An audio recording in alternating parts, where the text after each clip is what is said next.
لائیں کہیں کہ ہمارا رب اللہ ہے، پھر اس پر جم جائیں۔ ان پر فرشتوں کا نزول ہوتا ہے، نہ کوئی غم کرو نہ خوف، خوشیاں مناؤ جنت کی جس کا تم سے وعدہ کیا گیا تھا۔ اللہ کی ربوبیت پر اطمینان جب انسان کو ہو جاتا، میرا رب اللہ ہے، ربی اللہ، انسان کے لیے نہ کوئی کھٹکا، نہ کوئی خطرہ، نہ کوئی خوف، نہ کوئی حزن۔ جو کچھ ہو رہا ہے کس کے اذن سے ہو رہا ہے؟ اللہ کے اذن سے۔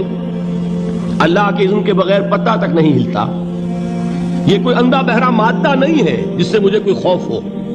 اندھا بھینسا چلا رہا ہو اس سے تو ڈرنے کا ہر انسان کو ڈرنا چاہیے، نہ معلوم کس کو ٹکر مار دے۔ لیکن نہیں، اس کائنات کو چلانے والا ایک سمیع و بصیر خدا ہے، وہ جو میرا دوست ہے، میرا ولی ہے۔ اللہ ولی الذین آمنوا یخرجہم من الظلمات الی النور۔ اللہ اہل ایمان کا ولی ہے، ساتھی ہے، پشت پناہ ہے، مددگار ہے، حمایتی ہے۔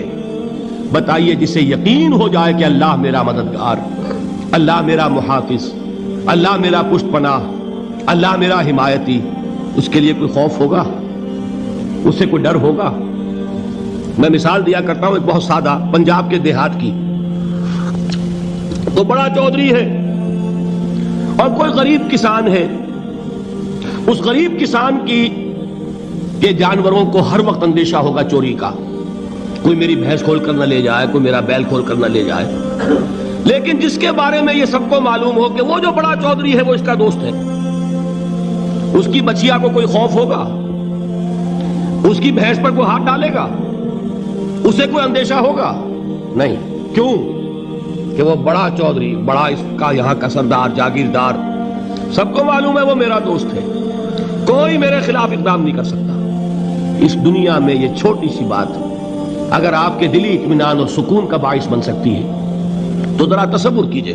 میں لفظ تصور استعمال کروں گا صرف اس لیے کہ اس کا ہم جس کو کہتے ہیں ادراک اور شعور کر نہیں سکتے، اگر کے ساتھ کر سکتے۔ اگر یقین ہو کہ اللہ میرا مددگار اور یقین ہو کہ اللہ ہر آن میرے ساتھ ہے، پھر کوئی خوف؟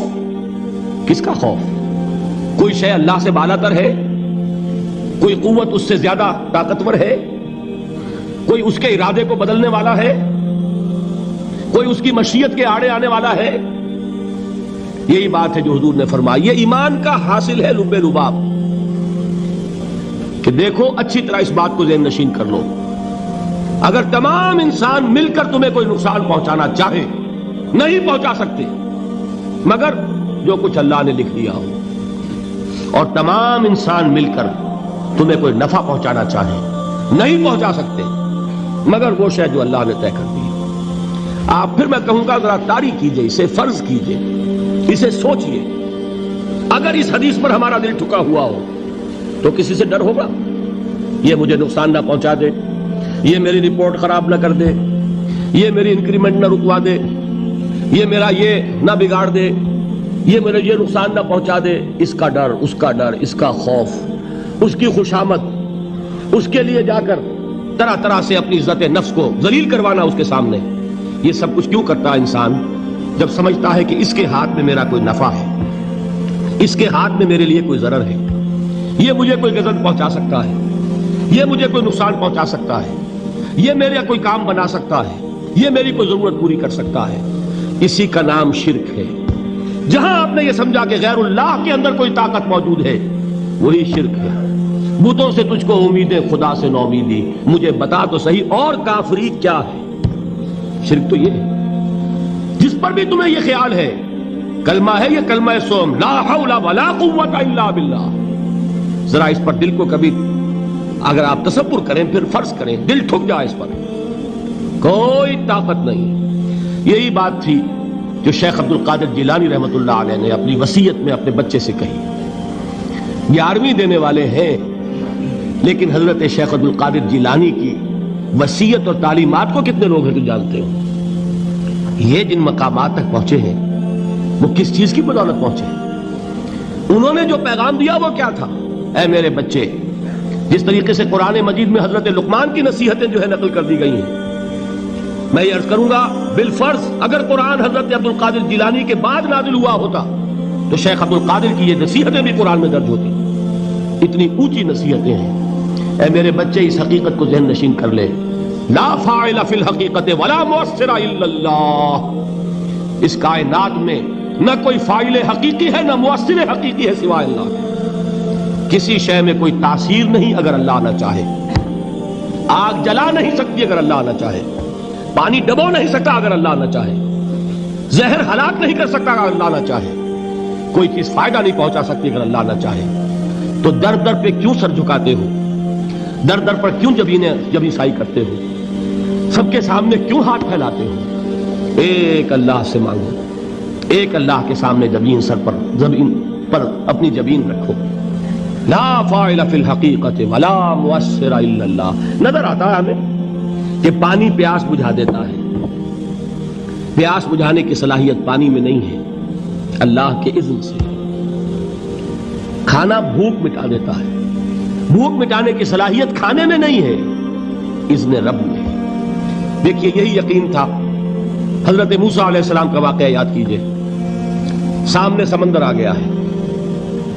قوم دیکھتی ہے پیچھے کہ گرد و غبار کا طوفان ہے. معلوم ہوا کہ فرعون اپنے لشکر سمیت آ گیا ہے. لشکر جب چلتا تھا تیز رفتاری کے ساتھ تو گرد و غبار کا جو طوفان اٹھتا تھا اس کا تصور کیجئے. اور لمحہ بلمحہ وہ قریب آ رہا ہے. پوری قوم نے کیا کہا؟ اے موسیٰ انا لمدرکون, اے موسیٰ ہم کو پکڑے گئے. قرآن مجید میں تو یہاں وہ باتیں نہیں لکھی ہے, لیکن تورات میں یہ درج ہے کہ بنی اسرائیل جھگڑنے لگے, دست و گریبان ہو گئے موسیٰ کے ساتھ. موسیٰ ہمیں یہاں مروایا لا کر, اس سے تو ہم ہی بہتر تھے. وہاں کھانے کو ملتا تھا, زندگی تو تھی, بیگار ہم کر رہے تھے, موت تو نہیں تھی.